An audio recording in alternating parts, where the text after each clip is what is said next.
नमस्कार मित्रांनो, आजच्या भागामध्ये आता इकडं जो सत्य असतो तो सुटून घरी तो दरवाजे तोडून बाहेर येतो आणि आता इकडं जे चित्रकार असतात त्यांना मम्मी साहेब म्हणतात तुम्ही घरी चालायचं, इथे अजिबात थांबायचं नाही, काही गरज नाही हिला सोबत थांबायची असं म्हणते. आणि हे निबटला मी माझ्या घरात कधी येऊन पण देणार नाहीये असं म्हणल्यावरती आता लगेच मम्मी साहेब म्हणतात, मंजू म्हणते की काय झालं पप्पा, जा तुम्ही घरी, नका थांबू इथे.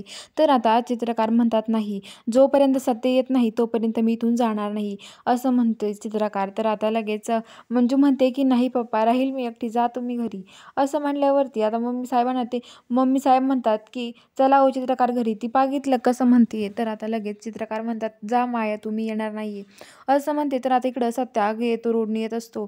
तर आता तो घराजवळ येतो तर तिथे लगेच आता बलमा असतो, तो म्हणतो की चल सत्या, आपण त्या पंकजकडे बघूयात आणि का आपल्याला कोणून घेतलं नाही विचारून घेऊयात त्याला, चल लवकर असं म्हणतं. तर आता लगेच सत्या म्हणतो की नको, आपण जायला नकोय त्याच्याकडे, आपण कशाला जायचं त्याच्याकडे, मला आधी वाघमाऱ्याकडे बघावं लागेल, वाघमारी माझी वाट बघत असेल, का येत नाही सत्य घरी, त्या विचार करत असेल, मला घरी जावं लागेल असं म्हणतो सत्य. तर आता लगेच बलमा म्हणतो की ठीक आहे मग जा तू, मी जातो एकटा. तर आता लगेच सत्य म्हणतो की बलमा, माझी शपथ, तुला अजिबात जायचं नाही त्याच्याकडे, आपण बघूयात नंतर काय करायचं ते असं म्हणतो.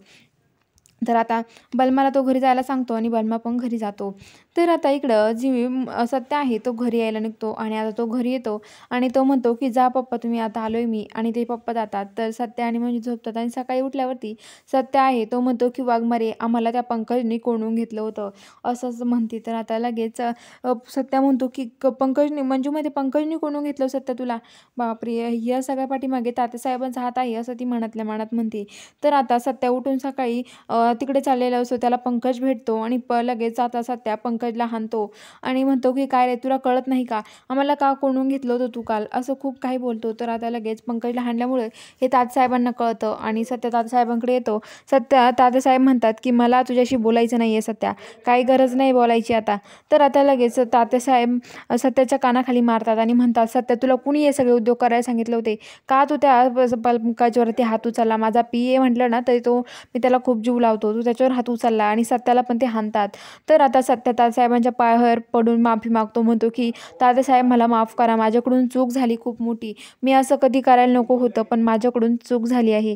आणि तो पायावर पडून नाक घसरून माफी मागत असतो. तेवढ्या तिथे मंजू येते आणि हे सगळं दृश्य तिच्या समोरचं बघून तिला धक्काच बसतो. तर आता बघूया पुढील भागात नेमकं काय घडतं हे बघायला चॅनलला सबस्क्राईब करा.